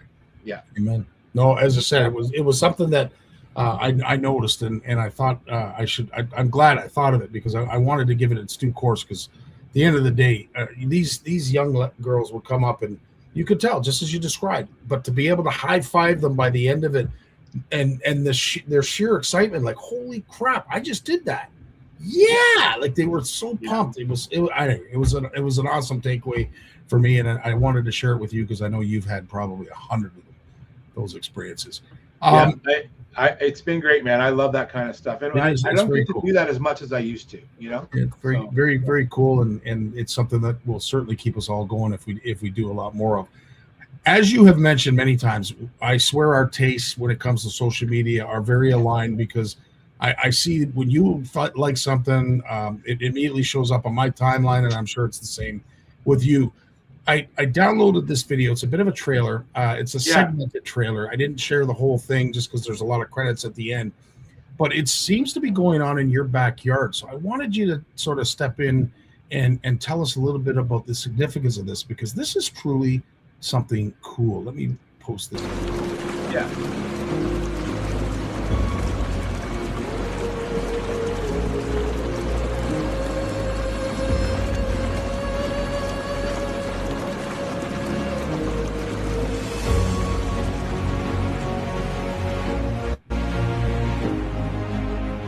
Scar's very excited. Ready to go home.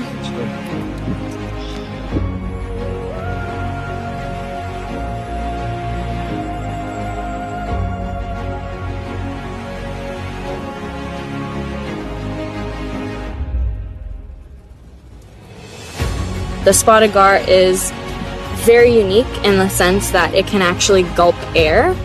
So when it can be in water and the water is low dissolved oxygen, where some fishes might die, spotted gar will actually just switch to coming up at the top of the surface of the water and just gulping air, and they can actually get oxygen that way. It's a really unique and cool adaptation that they have that makes them special.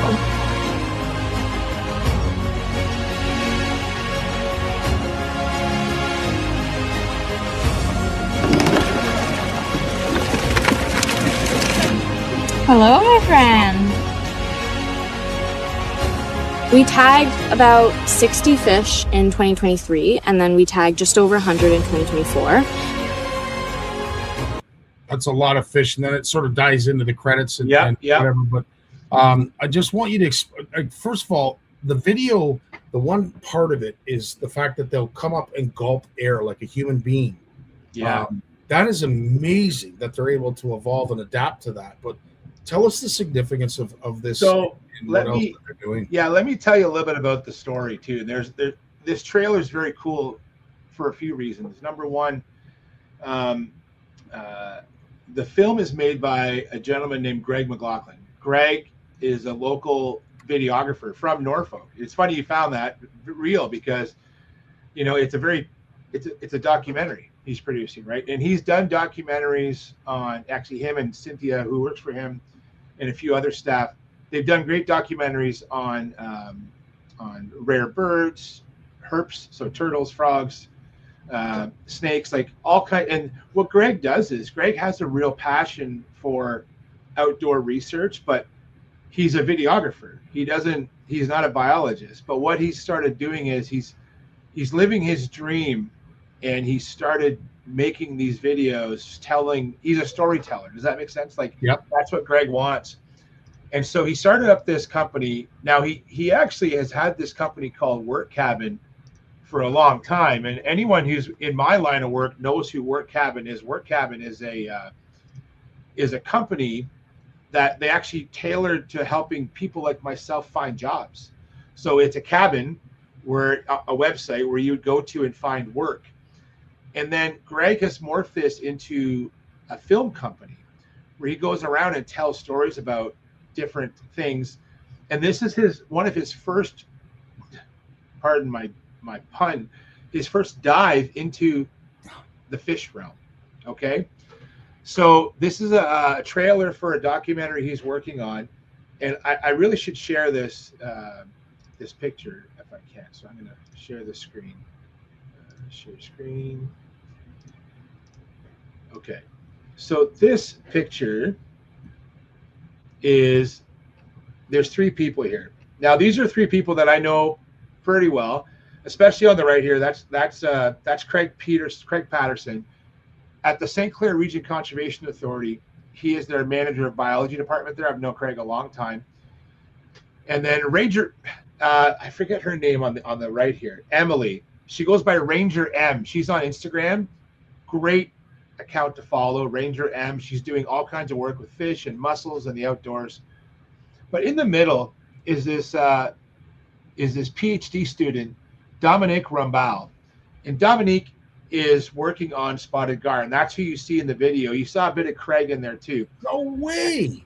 And so Dominique is a PhD student at University of Toronto in the Mandrake lab. Nick Mandrake is one of my mentors for what I've done. And I was lucky enough early in my career to be one of the first people to study spotted gar. And what Dominique is doing is she's doing her PhD, not just on the spotted gar, but they're doing a lot of wetland restoration work in the Rondo area. And through the St. Clair Conservation Authority and University of Toronto, Dominique is studying how this is working to bring back the spotted gar. So by improving the wetland, you're improving the spotted gar habitat. I do have something else to add about Dominique, and I can keep the same screen here. She's also a bit of an entrepreneur. And this book here is a book that she wrote, and it's a kid's book. It's called Finding a Forever Home, The Adventures of Gingu the Spotted Gar. Gingu is an Ojibwe name for fish.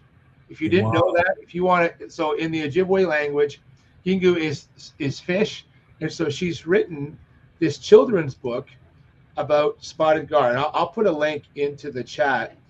And so not only is she a wonderful professional teaching us about spotted gar and doing research on spotted gar, she's also has written a children's book, illustrated it herself, and is selling it to promote basically conservation of fish through this spotted gar book. It's a cool story, dude.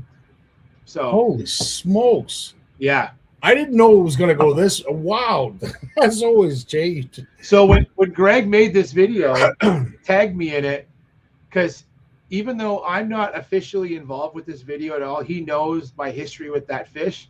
He knows how much I love what he's doing, and we are just good friends. In fact, locally with the local tourism group, I've shared over the years, he has filmed pictures of videos of Heather and I and the kids out fishing and doing interviews with him, promoting angling, promoting the outdoors from a very local point of view, like within Norfolk. And I really like to promote Greg's stuff. And I hope one day, actually, I have a dream, and I'm sure it will come true one day, that I will get to do a documentary with Greg. You know, maybe it's not National Geographic, but it's with one of, I say, our friends, our family friend, Greg.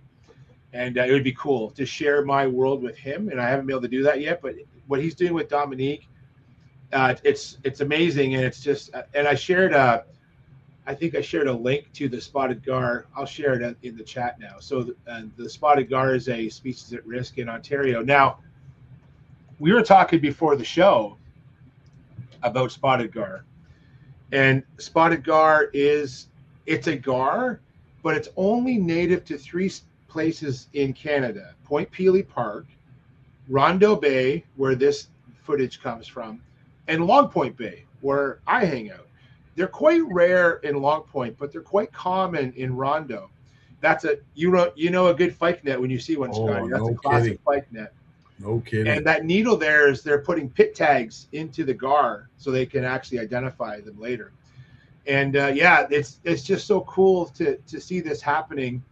And with the spotted gar, now long-nosed gar, most of our viewers will know about the long-nosed gar.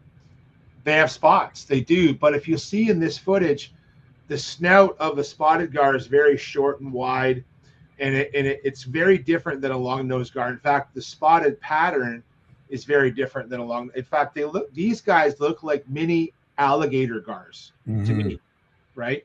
So yeah, cool to share, man. Yeah. Oh man, and again, like it has to go down to the fact that you and I seem to follow the same things. Not that I was following it, but you liked it, and I'm thinking, okay. And then as soon as it's so funny you say it, as soon as I saw the fight net, I'm like, Jay and I definitely got to talk about this. Oh, yeah. I don't even know what they're talking about. Jay and I definitely have to talk about this. I did a kids video. Stephanie put in the chat. Stephanie's listening in. I did a kids video for TV Ontario in 2018 where they actually did an amazing series. If you have young kids, Stephanie, find the video. So it was a series of videos about fish. They did a video on spotted gar, lake sturgeon, brook trout, Asian carp, and a bunch of other videos. And they had 2 kids who were like the hosts, and they came out with us, kind of like a Ranger Rick kind of. Yeah. Okay. Yeah. And so we filmed these shows, and it's funny. I got so much press, and in fact, I had friends who I hadn't talked to in years who had young kids, and they reached out to me through social media and were like, "We just saw you in a video that our kids watched at school." And I'm like, "Yeah," and it's done with, like, there's some cartoony stuff in it and stuff, but if your kids are into fish, or you want to get your kids into just fish conservation and fish biology, try and look. I'll try and find that. Maybe I'll share it to my Facebook page. It's a very cool playlist of videos, and it was all filmed by TV Ontario. Very, very cool stuff. Holy smokes, man. Yeah. Who would have thought a little topic like that would have jumped? Oh, there's Steph's got the YouTube. There's the link. She found it? She found the link. Here's the video. Nice. Yeah. Atta girl. Yeah, that's it. So it's I'll see if I can actually, I want to open it up and look at the title, because there's a whole playlist to it. It's called Fish Heads. That's what it's called. Fish What's Heads. it called, Jay? Sorry? Leo's Fish Heads. Leo Fish Heads. Wow. So if you look up Leo's Fish Heads on YouTube, you'll find it. That's so how many years ago would you have done this? Oh my God. 5 years ago. So it was just before, it's not that long. Okay. Wow. Just before, I think it came out just before COVID. We probably filmed it like a year before COVID. I think 2018 is when we filmed it. Wow. So, yeah. That is so cool. Who would have thought a simple like that I saw your name to a little video would turn into this kind of discussion? Holy crap. Yeah, it's wonders never cease here at CFN and CFN Live. Leo's Fish Heads. That's so awesome. That's so funny, man. So yeah, what else was I going to tell you? Yeah, here it is. So yeah, they have episodes for brook trout, counting mysids. So like we talked about shrimp. Remember the shrimp we talked about last week? Mysids. They have, oh my gosh, Parks Canada. They did episodes with. There's so many different ones, and so it's all these. I forget the name of the 2 hosts. They were young. God, they're probably pushing 20 now, years old. Wow. But yeah. Anyways, I highly recommend folks go check that out if you got young kids. Can't recommend it more. Cool stuff. Again, Jay, I'm a little light on your segment just because, of course, is very Ottawa heavy and everything that happened there. Yeah, man, that's all good. That was a great segment, though. Thanks for stepping up as you always do. Was there anything else that you saw that was maybe coming to light that you wanted to bring up? Maybe weather patterns, ice patterns, fish patterns? No, I think we're going to buckle back down into winter, and I think like I some of the weather patterns I've been looking at. The forecasters are saying like we're not out of winter yet. We had some warm weather on the weekend. We're going to get back down to seasonal shortly. It's going to be minus 15 here tonight. Yeah. But I think the ice, like other than the ice around here, now what they've done around here locally is a lot of the outfitters have pulled off the ice, and it's mostly because there's still lots of ice out there, but there's the pressure cracks started opening up because of all the wind and that warm rain that we got. Scotty, you can appreciate that, right? 100%. So 100%. if so, they've advised anglers inner bay still okay, but you're going to have to go on foot. They don't want you accessing the lake with machines right now, but that's just down here. Further north, that's not going to be a problem. But yeah, we're in good shape. We're still February. We're still a good month away. We have lots of ice around here, and I'm not too worried about it. So, and hey, man. Listen, the clock in a week, the clocks go ahead. I know. Geez, man, I'm telling you, like the years fly by as it is, but yeah, we were literally just wishing each other Merry Christmas, and now we're about the spring 4. Like what? Like where is this time going? Yeah. Oh, I have heard rumors that they are thinking of changing daylight savings time. Do you know any updates on that? Have you? Nah, No. They've talked about it, but I don't think they're ready to do it. So I think there's too many things to work out. So we'll see. We'll see. Oh, true enough. What have you got upcoming? One more thing. Yeah. Okay, so I'm in the last week of my push-up challenge. Yes. I'm in the last 5 days, and I got a great team. I got 22 people on my team. Most of them are from work, but Trevor and Steph have signed up on my team too, so they're participating. If you feel like, one, donating, great, no pressure. Two, if you don't want to donate but you just want to share, click the link to my push-up in the chat. Share it to your Facebook or your Twitter or whatever you want to do. Share it with your friends. And it's been a blast, man. I've had a lot of cool conversations at work with people I normally wouldn't talk to because I've been kind of the captain of this whole thing. And I'll be honest, man, push-ups aren't my game. I'm old. I got these like rugby shoulders from like running into guys when I was 25 a little too much. So I've been mixing it up with some squats and with some tricep dips, and you're allowed alternative exercises. But I got a couple of days this week where I got to pump out 200 push-ups in a day or 200 exercises in a day. So, but I appreciate everyone's support has supported, and a lot of people have. And I'm so glad you reminded. This completely escaped me, but if you go to that link, are we able to donate to your cause? Yeah, you can jump right on there and click donate, and then it goes, and all the money goes to the Canadian Mental Health Association. You just fill out the form, and you could do PayPal or credit card right there. So right on. Super simple. Well, we will make sure to do that, Jay, and we wish you good luck with your rugby shoulders and all your ailments. And I'm trying. We will gladly live vicariously through you, watching you do all those push-ups, I can assure you. Thanks, buddy. And great show tonight, man. I enjoyed getting all the gossip from Ottawa. That was a great show to hear all about, and I'm glad you guys had a good show. And dude, we got Sportsman Show in less than 3 weeks, right? Absolutely, which is something that we will be talking about going forward, because there's lots to talk about, lots of great things that are going to be happening at this show. Mike has been very vocal about the number of new vendors that have added on and joined the show. This is going to be a bigger show than ever before, and it's going to be fun to be able to be down there and share in the success of it. So and shout out, before I leave, I want to give a shout out to Ben at Tackle Depot, man. Like I what he did for Lawrence, like those guys at Tackle Depot are great. Ben and the guys. I love helping out at the shows, but I really like hanging out in the Taco Depot booth. They're such good dudes in there, and JB's is good. Taco Depots are good. Like Brian at JB's always takes good care of me over there too. But shout out to Ben for what he did for Lawrence. That's fantastic. Awesome stuff to see. Love it. Love it. Absolutely. Jay, as always, thanks so much for your time. Thanks for being you, and thanks for all you bring to our community. We could never repay you, and we will be always in your debt. It's all good. Thanks, everybody, and we'll talk to you next week. Okay, Cheers. bud. Take care of yourself, Jay. That is our show. Thanks so much for joining us yet again on a wonderful Monday.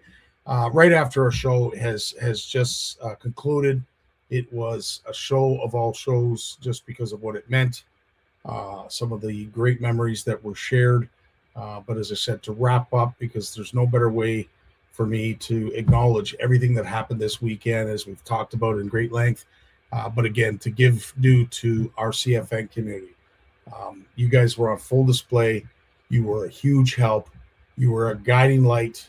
If anybody needs to know the color red, you showed it. And it was the biggest heart at the show. It was just such an honor to be surrounded by such great people that really just want to help and make a difference. So I'll tell you, it was a moment. I can't thank you enough, and I'm so glad that we were able to share it together and make some great memories. Looking forward to next year, although it's going to be tough to beat. I will say that, but I will say we're up for a challenge, as we always are. Have yourselves a great week. Thanks so much for joining us tonight. For all those who join us throughout the week, that is fantastic. I do want to bring to your attention the First Fish of 2026 contest is still going. We're going to be posting it again on Thursday, and I am fresh back from the Ottawa show with a box full of new goodies that are going to be added to the prize pack. So if you've caught a fish in 2026, that was your first, and you haven't shared it to our comments, to our contest, and haven't uploaded it for us to verify, please do so. We have a list of people that have already qualified, but we'd love to see this continue. The minute it doesn't, so in other words, if we post it Thursday and we go all week without anybody posting in the comments, the following CFN Live Monday, we'll be doing the draw and finding out who wins this prize pack. Right on, baby. I love it. Love you all. You take care of yourselves. Thanks so much for being CFNers and being ethical and respectful anglers, because truly they mean the world to our entire community and especially me. Love you all. Dave, it's time to take us away. All the best, folks. Peace. Well, as much as I hate to admit it, I guess we've run out of time. So I've enjoyed it, but I'm going to do something I haven't done since season 1. Turn out the lights, the party's over. They say that all good things must end.